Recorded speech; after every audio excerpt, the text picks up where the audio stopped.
আরামবাগের সর্বপ্রথম NABH মান্যতাপ্রাপ্ত nursing home এবং NABL মান্যতাপ্রাপ্ত প্যাথোলজি এবং আয়ুষ্মান ভারত প্রকল্পের সুবিধা প্রদানকারী নার্সিং হোম সম্যুক্তা হেলথ কেয়ার বিগত 11 বছর ধরে আপনাদের বিশ্বাসের সঙ্গী। ঠিকানা বসন্তপুর মোড়, আরামবাগ, হুগলি। তারকেশ্বর থানার চাপাডাঙ্গায় দেহ ব্যবসার শোরুমের বিরুদ্ধে প্রতিবাদকারীদের উপর হামলার অভিযোগ। তারকেশ্বরের চাপাডাঙ্গায় অবৈধ দেহ ব্যবসা চালুর অভিযোগ। প্রতিবাদ করায় গ্রামবাসীদের উপর হামলা। তারকেশ্বরের চাপাডাঙ্গা এলাকায় নতুন করে অবৈধ দেহ ব্যবসার আসর বা শোরুম চালু করার গুরুতর অভিযোগ উঠল। এই ঘটনার প্রতিবাদ করায় গ্রামবাসীদের উপর প্রাণঘাতী হামলা চালানো হয়েছে বলে জানা গেছে। হামলায় বেশ কয়েকজন গ্রামবাসী আহত হয়েছেন। ঘটনার স্থানীয় সূত্রে জানা গেছে, বেশ কিছুদিন ধরেই তারকেশ্বরের চাপাডাঙ্গা সংলগ্ন এলাকায় কিছু অসামাজিক উপাদান তৈরি করে এই অবৈধ ব্যবসা শুরু করেছিল। এলাকার পরিবেশ নষ্ট হওয়ার আশঙ্কায় তীব্র ক্ষোভে ফেটে পড়েন স্থানীয় বাসিন্দারা। গ্রামবাসীরা একত্রিত হয়ে এই অনৈতিক কাজের বিরুদ্ধে তীব্র প্রতিবাদ জানান। অভিযোগ, প্রতিবাদ করায় ওই ব্যবসার সাথে যুক্ত দুষ্কৃতীরা গ্রামবাসীদের উপর চড়াও হয়। দুষ্কৃতীদের মারধরে বেশ কয়েকজন গ্রামবাসী জখম হন। ঘটনার পর আহত গ্রামবাসীদের দ্রুত উদ্ধার করে তারকেশ্বর গ্রামীণ হাসপাতালে নিয়ে যাওয়া হয়। সেখানে তাদের প্রাথমিক চিকিৎসা করা হয়েছে। চিকিৎসা শেষে ক্ষুব্ধ গ্রামবাসীরা তারকেশ্বর থানায় গিয়ে লিখিত অভিযোগ দায়ের করেন। বিজেপি আরামবাগ সাংগঠনিক জেলা সহসভাপতি গণেশ চক্রবর্তী কি জানালেন দেখে নেব। আরামবাগ টাইমসের রিপোর্ট।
চাপাডাঙ্গা 122 নম্বর বুথের বাসিন্দা।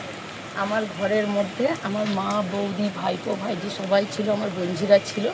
আমরা থাকাকালীন হরু, সুশান্ত দে, ভাগনা অরিজিৎ দে, সুমন, আচ্ছা ওর ভাই সমরেন্দ্র দে, সমর, আর ওর ভাইপো সুরজিৎ দে, বুড়ো।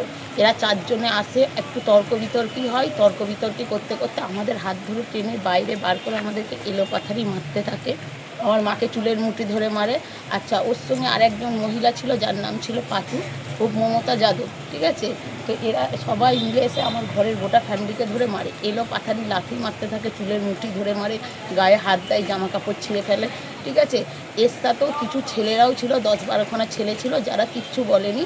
তারা হয়তো কিছু সূত্রে জানি না কি হয়েছে না হয়েছে, তারা এসে দাঁড়িয়েছিল। আর তাদের সাহস পেয়েই বাকিরা যারা ছিল, এই সুশান্ত দে, হরু, বাবু, সুমন, এরা সবাই মিলে আমাদেরকে ফেলে মারধর করে। আর দীর্ঘদিন ধরে বেআইনিভাবে একটা ব্যবসা চালায়, ঠিক আছে। একটা লজ হয়েছে, সেই লজের ব্যবসা চালায়, যার কারণে আমি গত 2 বছর আগে অ্যাপ্লিকেশান দিয়েছিলাম। সব গ্রামবাসীরা মিলে, ঠিক আছে, 165 জনের 68 জনের সই ছিল। সব সই করিয়ে আমি বিডিও থেকে, থানা থেকে একটা অবজেকশান দিই। তো সেই সূত্রে গত 2 বছর ধরে এটা বন্ধ থাকে। বিজেপি জেতার পর 4 তারিখে আমাকে ঘরে এসে থ্রেট করে এই মমতা যাদব, পাতু, হরু, বলে দেখবি এই লজ খুলে ফেলেছি। কিছু কারণে লজটা করে, আবার যখন গ্রামবাসীরা যেয়ে বলে তখন বন্ধ করে। তখনও কিছু ছেলেরা এসেছিল, ঠিক আছে। আমি ঠিক চিনি না তাদেরকে, কে কেমন ছিল না ছিল, কিন্তু ছেলেরা এসেছিল। তো তারপর বন্ধ করে দেয়। এই যে দীর্ঘদিন ধরে লজটা যে বন্ধ হয়ে আছে, যার কারণে ও লজটা খুলতে পারছে না, এর পরিপ্রেক্ষিতেই বারবার ধরে আমাকে হেনস্থ করছে, বারবার ধরে আমাকে। এর মধ্যেখানে কিছু বহিরাগত ছেলে আসে, যারা এসে ওই লজটাকে খোলার পারমিশন দেয়। ওই আবার প্রথম থেকে বললাম ওইটুকুনি যেটা বললাম, বহিরাগত কিছু ছেলেরা আছে, যারা ওই লজটাকে খুলে দেয়। ওই লজটা খুলে দেওয়ার কারণে ওরা ব্যবসাটা চালু করে।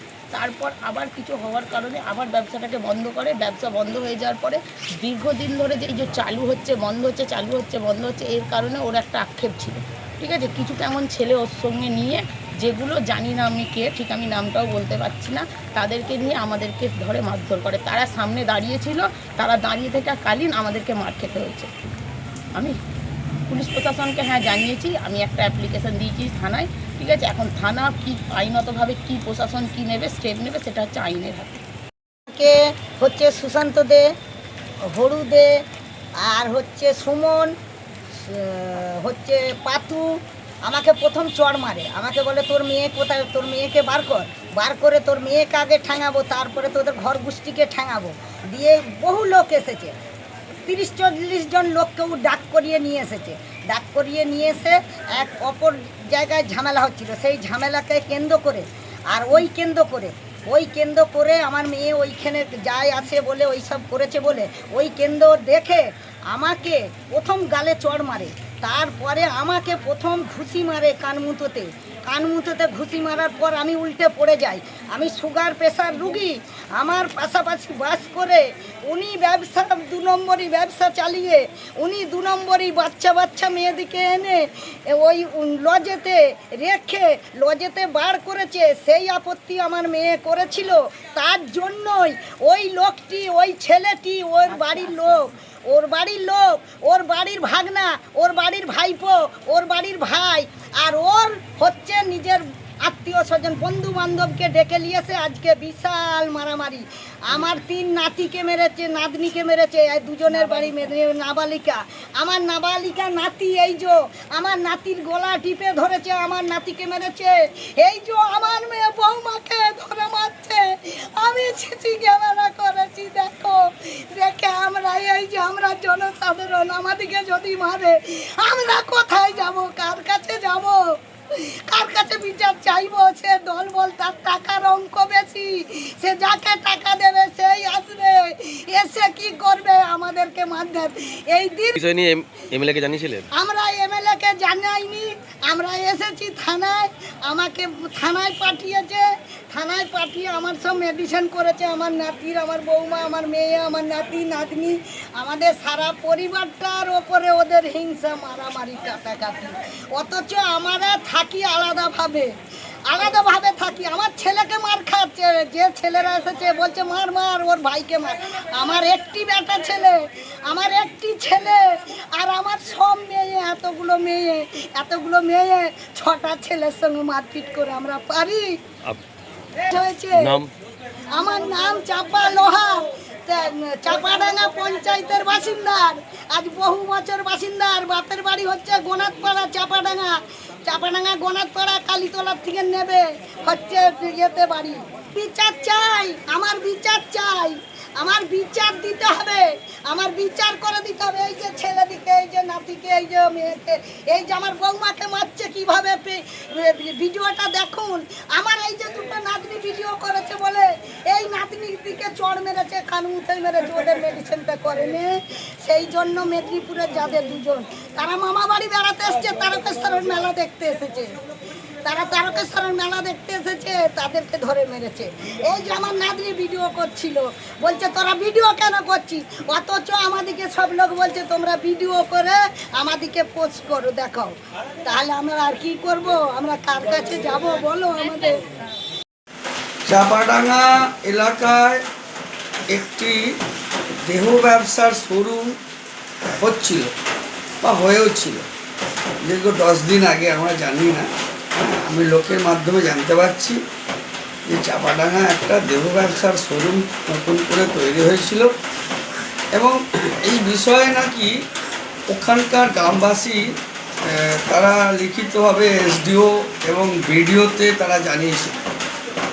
কিন্তু তারপরেও ওই দেহ ব্যবসার শোরুম কিন্তু বেশ জমে উঠেছে, রমরমিয়ে চলছে।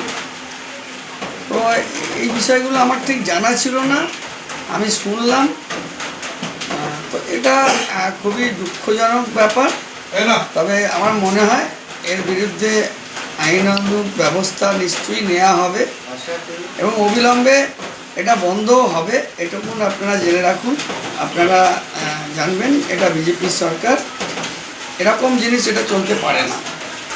দ্বিতীয় কথা, এই ব্যাপারটাকে কেন্দ্র করে আজকে যে ঘটনা ঘটেছে এটা যাতে জমিয়ে চলে তার জন্যে ওই দেহ ব্যবসায়ীর যে মূল পান্ডা সেই পান্ডা নাকি লোকজন নিয়ে গ্রামবাসীদের ওপর চড়াও হয়েছিল এবং তাদেরকে মারধর করেছে, এবং নাবালিকা দুটো মহিলা এবং নাবালক একটা বাচ্চাকেও ওরা ছাড়েনি।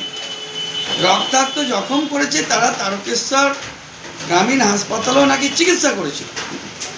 দেখে আমি খুবই স্তম্ভিত এবং আমি মর্মাহত। তো যাই হোক, আমি মনে করি এদের বিরুদ্ধে নিশ্চিত আইনানুগ ব্যবস্থা তারকেশ্বর থানা নেবে। আমি গণেশ চক্রবর্তী, একজন বিজেপির কর্মী। শুধু তাই নয়, আজকে যে স্থানটা ওরা নির্বাচন করে আজকে দেহ ব্যবসাটা মানে শোরুম করেছে, তার অনতি দূরে 1 কিলোমিটারও নয়, মানে 100 মিটারের মধ্যে বলতে পারেন একটা হাই স্কুল আছে, একটা না দুটো হাই স্কুল, একটা গার্লস হাই স্কুল, একটা বয়েজ হাই স্কুল। তো এবং শুধু তাই নয়, প্রাইমারি স্কুলও সব কাছাকাছি রয়েছে। তো এবং একটা লোকালিটি এলাকার মধ্যে এরকম একটা ঘটনা ঘটছে, যেটা কিন্তু খুবই দুঃখজনক ঘটনা। জ্যোতিষ জগতে অদ্বিতীয় ডক্টর অঞ্জন শাস্ত্রী, আপনার উজ্জ্বল ভবিষ্যতের একমাত্র দিশারি। Call for booking 7477886099 or log in www.anjanshastri.com। Download করুন আমাদের exclusive mobile app astro Anjan. বিশ্বাস শুধু একটা শব্দ নয়, এটা একটা পরিবারের নিশ্চিন্ততার নাম। আপনার দুশ্চিন্তা আমাদের চিন্তার কারণ, তাই ভরসা রাখুন সম্মুক্তা হেলথ কেয়ারে। এবার আরামবাগে 24 ঘন্টা অত্যাধুনিক কার্ডিয়াক ক্যাথ ল্যাব।